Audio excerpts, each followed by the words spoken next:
La France a été attaquée 3 jours de suite. Mercredi, avec l'attentat contre Charlie Hebdo, qui a fait 12 morts et plusieurs blessés graves. Jeudi, avec le meurtre d'une policière municipale et l'agression d'un employé de Montrouge.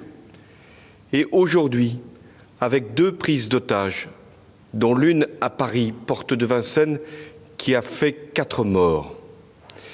La France, elle a fait face. D'abord, j'exprime toute ma solidarité aux familles, aux victimes, aux blessés.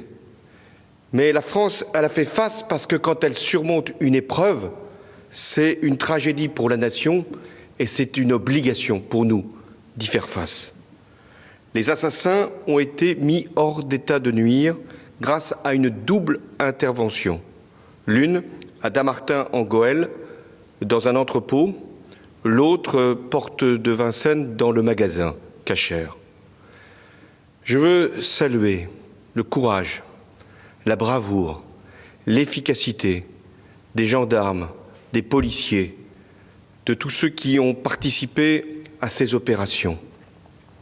Je veux leur dire que nous sommes fiers d'eux, car quand l'ordre a été donné, ils ont porté l'assaut dans le même mouvement et avec le même résultat.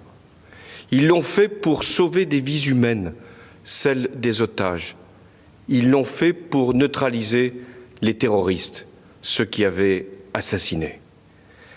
Mais la France, même si elle est consciente d'avoir fait face, même si elle sait qu'elle peut disposer avec les forces de sécurité d'hommes et de femmes capables de courage et de bravoure, la France, elle n'en a pas terminé avec les menaces dont elle est la cible.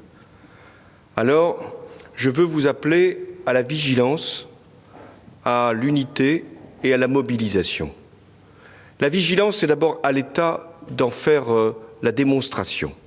Et avec le Premier ministre, j'ai encore renforcé tous les moyens pour protéger nos lieux publics et faire en sorte que nous puissions vivre tranquillement, sans à aucun moment pouvoir être dans l'objet d'une menace ou d'un risque. Mais nous devons être vigilants. Je vous appelle aussi à l'unité, car je l'avais exprimé devant les Français. C'est notre meilleure arme. L'unité, c'est-à-dire que nous devons démontrer notre détermination à lutter contre tout ce qui pourrait nous diviser. Et d'abord, être implacable à l'égard du racisme et de l'antisémitisme. Car aujourd'hui, dans ce magasin Cachère, c'est bien un acte antisémite effroyable qui a été commis. Ne pas nous diviser, ça veut dire que nous ne devons faire aucun amalgame, refuser aucune facilité, écarter toute surenchère. Ceux qui ont commis ces actes, ces terroristes, ces illuminés, ces fanatiques n'ont rien à voir avec la religion musulmane. Enfin, nous devons nous mobiliser. Nous devons être capables de répondre aux attaques par la force lorsque nous sommes obligés de l'utiliser, mais également par la solidarité. Cette solidarité, nous devons en montrer toute l'efficacité.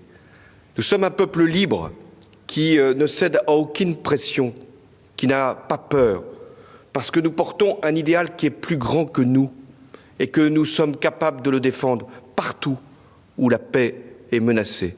Et je veux une fois encore saluer nos soldats qui font en sorte que nous prenions nos responsabilités face au terrorisme.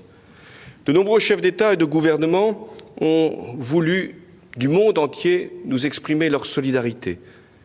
Plusieurs m'ont fait savoir qu'ils seront là lors du grand rassemblement de dimanche. Je serai avec eux.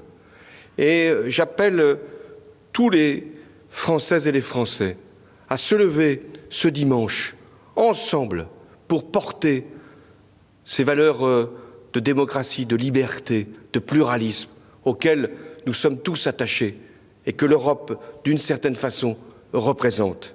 Alors, dans cette épreuve, je vous l'assure, nous sortirons encore plus forts. Vive la République et vive la France.